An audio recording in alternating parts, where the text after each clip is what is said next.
Hey everyone, welcome back to my channel. So in this video, I'm actually going to be talking a little bit about Tyler Perry movies and what they have taught me as a Black woman as it pertains to Black women in relationships. And I'm going to be breaking down the pros and the cons of what they have taught me and say what you want about Tyler Perry movies, but you definitely do walk away learning a little bit of something. And that is going to be a whole nother video for another day. So let's actually get into this video. Now, the pros of these movies and what they taught me about Black relationships is that they taught me that money and guys with money don't always guarantee the best guy, okay? It taught me that any man of any socioeconomic status can be abusive. We saw this with Diary of a Mad Black Woman, and we definitely saw this with Madea's family reunion. So we saw, I think his name is Carlos, he beat Lisa, and we saw how Charles treated Helen.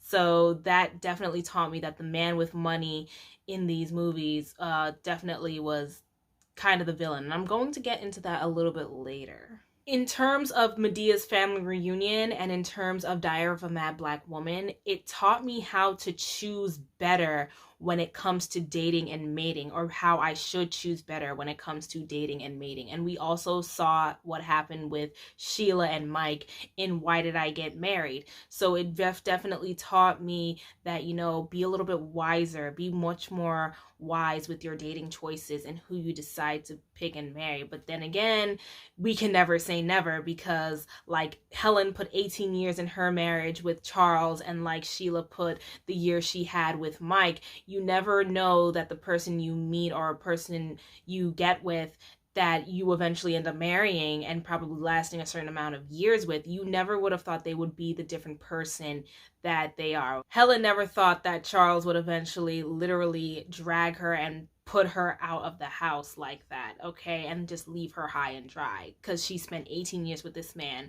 and she basically sacrificed most of her life and stuff with him, just leading behind him. And this kind of ties into my next point. It taught me that you should never sacrifice or give up on your own dreams, goals, and career career dreams and career moves for a man. So, don't not get a job, don't not work on your career to support the man, to help him be successful. Because again, we saw how Charles treated Helen. And aside from a Tyler Perry movie, we also saw how John treated Bernadine, okay? This is not a Tyler Perry movie, but we definitely saw that how John treated Bernadine is pretty much almost the same way as Charles treated Helen, okay? Except Charles and Helen spent more years together, according to the movie, and, Bernadine and John had kids together. It also taught me that money doesn't necessarily buy happiness. And we, again, saw that with Carlos and Lisa. This man was rich, investment banker. This man, was successful. And of course, the mother was trying to live her life vicariously through the daughter. Of course, she used up her daughter's trust fund money, and she wanted to live a certain lifestyle. Hell, she even let the daughter's father molest and sexually assault her other daughter, okay? And I kind of looked at that psychologically, and I said, maybe not only did she want to live a certain lifestyle with one of her other daughter's fathers, so she let him, sexually assault and molest and rape her other daughter, but I feel like maybe she was, in a way, getting back at that other daughter's father, because we kind of see that with parents, okay? They try to get back at the child's parent by hurting the child, okay? Which, in a way, unless the parent cares, it indirectly or doesn't do anything to hurt the other parent. But, we see that sometimes with parents who try to hurt the parents of the child, the other parent of the child, by hurting the child, okay?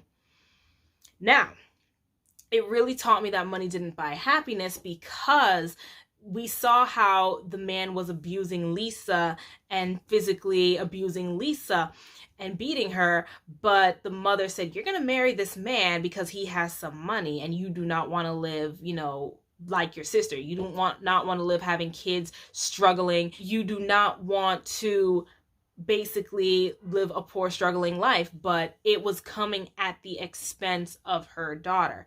But she wanted to live that life. She kind of reminds me of that mom from this play called Gypsy. I haven't seen it, but it's kind of the same concept. Trying to live your life vicariously through your daughter through whatever means necessary because you want an attachment to a certain lifestyle. And we do see that with parents, and it's not just in our community, it's like across the board. Okay, we constantly see that. We saw that in Titanic, where the mother wanted her daughter to marry a man she didn't love, and a man who was also pretty much abusing her, and because he had the money, and because the family lost all the money because I think the father gambled the money away. But we see that constantly. One of the biggest things that these movies taught me in terms of Black women relationships, or Black women in relationships, especially my mother also did this, it taught me never to be a ride or die chick, or to rely or depend solely on a man for, you know, anything, whether it be love, or whether it be companionship, or it be definitely, especially financially. Because again, we saw how Mike treated Sheila. Okay, she gave him her years, and when you hear the stories completely, they knew each other since college. They were friends in college, so that's why they're close right now. And we see that now. We definitely see this trope with the ride or die chick mentality, especially with Charles and Helen. Now Helen signed a prenup. Okay, Helen was ride or die to the end. Okay, she didn't have a job, and this is where it goes back to not sacrificing your own careers and your goals and your dreams for a man. Okay, she didn't have a job. Charles made her sign a prenup because he had a vision and a goal for himself and believed that he was always going to be successful, and she just went along with it because she just loved the man so much. Okay, and we saw how Charles again eventually treated her. This is one of the reasons about the ride or die chick mentality that doesn't really work, and even in the real world we constantly seen it. Okay, the old Kanye West lyric goes, and when he get on, he leave your ass for a white girl. Okay, or just leaves your ass completely. Okay, we definitely saw that with Charles and Helen. Okay, she gives him 18 years of her life. They don't have any kids, and he literally leaves her high and dry with no money, no place to go. He said he has alienated her. Well, she said he has alienated her from her family, made her put her mother in a home. Okay, so she really had nothing. And he literally dropped her like a hot potato in like the worst way possible. Okay, on their 18th wedding anniversary, he comes home with the woman that he's been sleeping with, who he has 2 kids behind her back. Okay, and then he drags her out of the house in front of the woman, right? Literally throws all her clothes in a U-Haul truck and says, okay, hey, just get in that truck and go. Like, he's dumping her literally like that. Okay, and then you see Helen didn't really have her life fixed out or planned out, because she was just running along behind this man who she claimed to love so much. So this is one of the things that it taught me about being a ride or die chick. And we saw that in the real world. Last example I have is like the Felon Bay. If you don't remember Felon Bay was the Jeremy Meeks guy whose mugshot went viral, and now he's a model. And then, he had his wife who was there for him when he was in jail, multiple jail times. Okay, multiple times he went to jail, and she was still there to have his back. And lo and behold, he got famous, he got up there, he was cheating on her with that billionaire heiress. I think Chloe Green, I think her name was. And honestly, I think she's stupid. I'm like, girl, you're a billionaire heiress, what are you doing with that guy? Not just because he's a felon, like I said with Nicki Minaj and Kenneth Petty. Okay, not just because he's a felon, but because he is a married man who's cheating on his wife. And again, it's kind of the same thing with Nico Hart. Like, how you get him is how you lose him. And, Jeremy Meeks was very unapologetic with it. He said he wasn't sorry that he cheated on his wife. He was just sorry about how she found out. And he ran to the divorce lawyers. He ran to get some divorce papers. Like, he dropped her like a hot potato. Okay? All right? And I don't know if he's still taking care of the 2 kids he has with her, but, you know, and he knocked up that Chloe Green girl. I'm like, girl, you are so stupid. Was the peen that good? Was it that good? I'm like, you are so stupid. You are a high caliber woman who has access to high and higher caliber men, and you're settling for this? And I wonder if he's going to leave her as well. He's trying to secure that bag. I'm starting to see this shift where before it would be the women trying to get knocked up to secure a bag. Now it's the men doing it. Oh my God. That is disturbing. But besides that, that's beside the point, okay?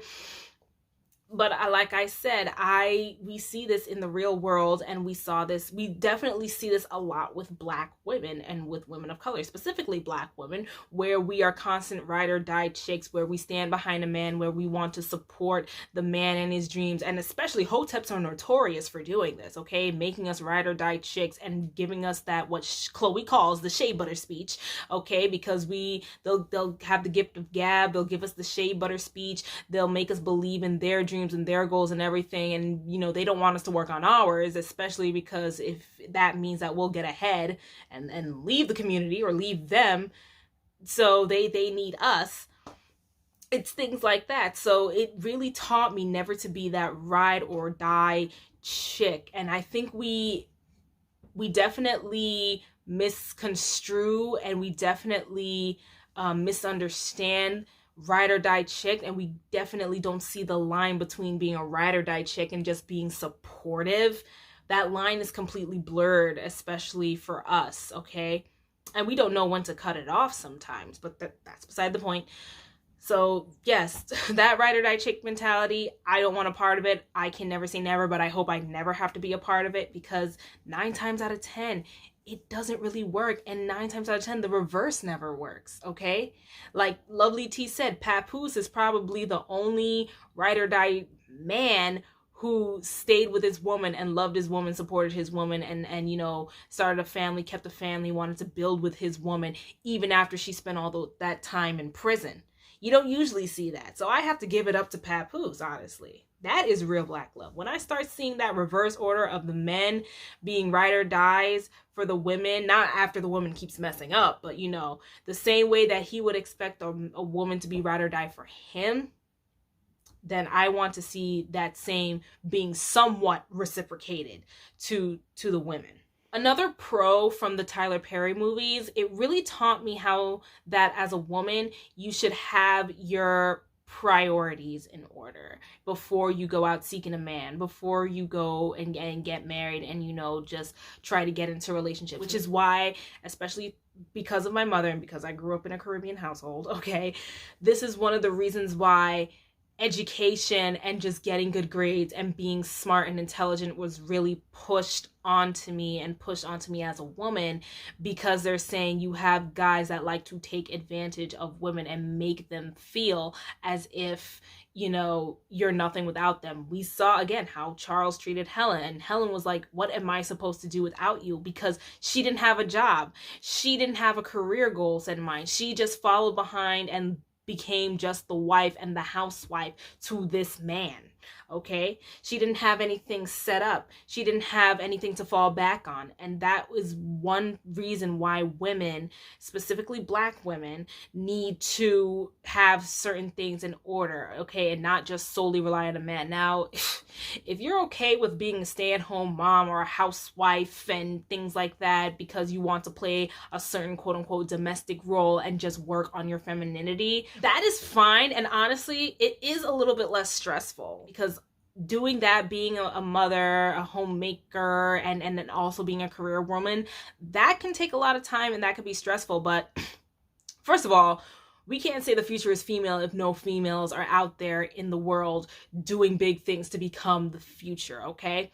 So I think that's one of the reasons that's why you have feminists, you know, really getting on the backs of women who don't particularly want to, you know, give up that quote unquote traditional role of women and housewives and, you know, people who just are housewives and homemakers and stuff like that. If that makes you happy, cool. But at the same time, you really do need something to fall back on. And it's best you do, because like Helen, she was the housewife. They didn't have any kids, but she was the housewife. She said she was cooking and cleaning. She had sex with him when she wanted to. She said it wasn't good.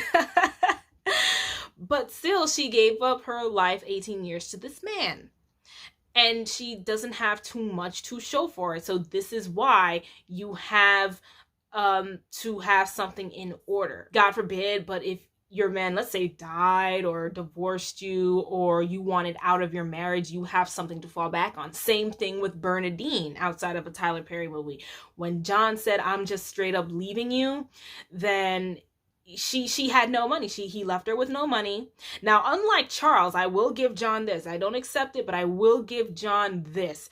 At least he left Bernadine the house, okay? He did not leave her homeless. And maybe her and him having kids together played a part in that, because you can't just throw, the mother of your children out on the street like that, because chances are she will get custody of the kids, okay? But let's just be honest. Even though what he did was wrong and him leaving her with no money, at least he left her the house. You can give it to that. Charles didn't leave Helen with anything, okay? But like I said, Bernadine said, oh my gosh, I had a master's degree in business and I was helping him build up his company, and he couldn't start it at that without me. But this is why you build your own stuff. This is where I really think that whole independent woman thing comes from, where we don't need a man. And I do think that Black women have taken that to the extreme, and we've kind of, overdone it a little bit. But I don't have an issue with the whole independent woman thing and women just starting and creating their own careers without saying that they need a man, or while saying that they don't need a man. I think that is the pro of being the quote-unquote independent woman and not playing the quote-unquote traditional role of just being a housewife to a man with kids and a stay-at-home mom. So it's no shame to stay-at-home moms, or it's just that, God forbid, you want something to fall back on, because Helen didn't have anything to fall back on. Bernadine didn't have anything to fall back on. And honestly, it does not work in our favor 9 times out of 10 as Black women. Now I'm going to get into the cons. Now, the cons of Tyler Perry movies as they pertained to Black women in relationships were that it showed me that Black women relationships, or relationships involving Black women, it's as if they were always trying to say that they were dysfunctional AF.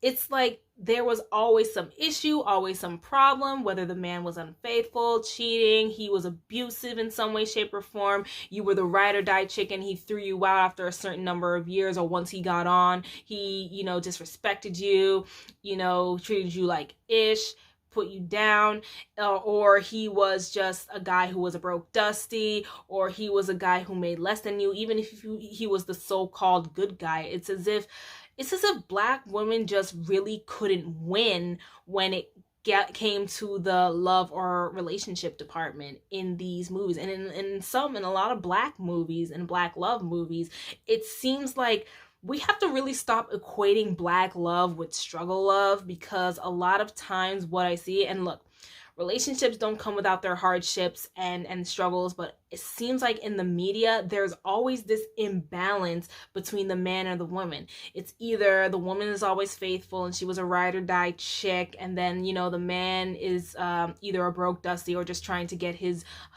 career going or whatever, his life going. We saw Insecure, okay? Issa was doing her thing and Lawrence was there on his ends trying. I'm not gonna say he wasn't trying, but he was trying to get his life started, and she couldn't wait too long, okay? Or you have, especially like people like Molly, who are successful, who make good money, who are attorneys, who have great careers, who have high caliber careers, but they always end up somewhat entertaining low caliber men because they feel like time is and the clock is ticking. They end up pretty much settling, or quote unquote settling, for whatever they can get. I mean, Molly is sleeping with a whole married man, even though they have an open relationship like Will and Jada, from what I hear. It's still type dysfunctional. So you always see there is just always something wrong as it equates to Black women in Black love relationships. Okay, there's always, it's either a struggle love situation, a ride or die chick situation. The woman makes more money than the man, and you know, he either is living off of her, or in Daddy's Little Girl's case, you know, Julia was the six-figure lawyer and Monty was the poor mechanic, but he was a good guy and everybody loved him. Okay, he was a good guy and he showed you that he was a good guy. But it's like, at the end of the day, the con is, it's as if they're trying to say, you know, these are the good guys, and I'm going to get to that actually right now. The con with that, one of the cons of these movies was that it taught me, or that it was indirectly trying to tell us, that the poor guy is the good guy. Get with the poor guy, get with the man who doesn't have enough money, because they turn out to be the nice guy. Because we saw Orlando Shemar Moore, fine guy. I don't know what he's doing now, but he was fine in that movie. Okay, Shemar Moore was good looking. Okay, but anyway.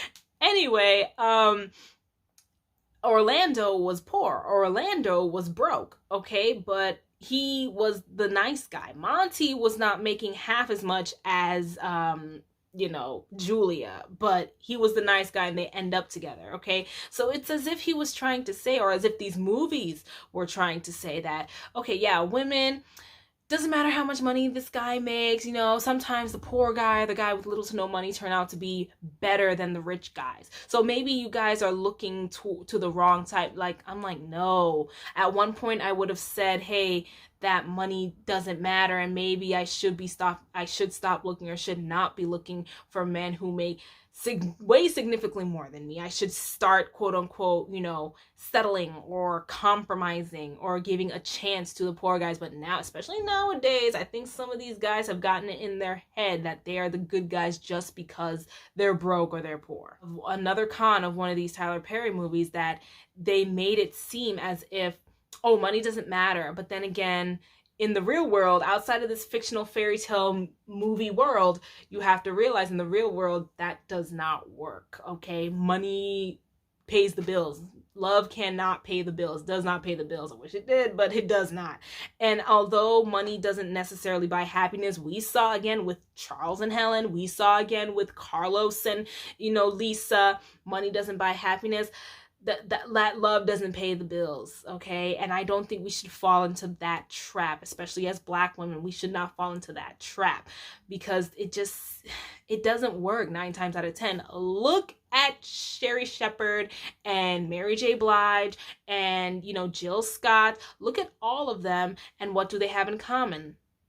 They married men who made less than them. They had children by men who made less than them. And one of them, Sherri Shepherd's paying alimony for both her exes. It does not look good for women to be paying alimony to their husband. It does not look good, and I guarantee it does not feel good. And let's just be honest. This is where I believe that not all aspects of feminism and all ideologies of feminism we should adhere to, or take certain ideologies of feminism to the extreme. Another con of these Tyler Perry movies are that it really takes the independent woman, independent Black woman trope far to the extreme. And I have not seen the show Sisters yet, or Sisters yet. I haven't seen the show yet, but it looks good. But I honestly feel like it's just doing the same thing with, you know, the whole Black women and Black women friends who just can't seem to get it right in the love department for whatever reason. And look, although I am tired of seeing it, it's relatable. Jill Scott said it's not okay. It's okay for the women to be the breadwinners as long as the man can, like, you know, cook, clean, and mow the lawn and whatnot. It'll make men become type lazy, and like Kendu Isaacs, he became a kept man to Mary J. Blige, and this is one of the reasons he was asking for more money on top of, you know, on top of what she has to pay him in alimony. Trust me, you wouldn't like those roles. You like the idea of, you know, being recognized for being the quote-unquote good that come with it. But then when it becomes exhausting and draining, and when the man gets tired of you so-called emasculating him because you make more, or you may use the fact that you do make more to control him, it's not going to look good. It's not going to make him feel good. It's not going to make you feel good at the end of the day. So I do think the whole quote-unquote independent woman trope, Black woman trope, it was taken too far in some of these Tyler Perry movies. And it kind of definitely permeates the mind of some Black women about, you know, what being independent means. And we have misconstrued independence and, you know, just taking it all on when we can't, okay? And then guess what? We're complaining later. So yeah, so far that's all I had to say about these Tyler Perry movies. I know there is much more that I have to say, but I was basically just focusing on the Black woman relationship aspects of Tyler Perry movies and what I have taken and gotten out of them, pros and cons. So tell me your opinions, you know, down in the comments section below. What did you take away from these movies? What lesson did you learn? What are your pros and cons? Do you agree? Do you not agree? And thank you so much for tuning in. Don't forget to like, comment, and subscribe. Don't forget to support me on Patreon. Don't forget to follow me on social media. All those links are down in the description. And I hope to see you in the next video.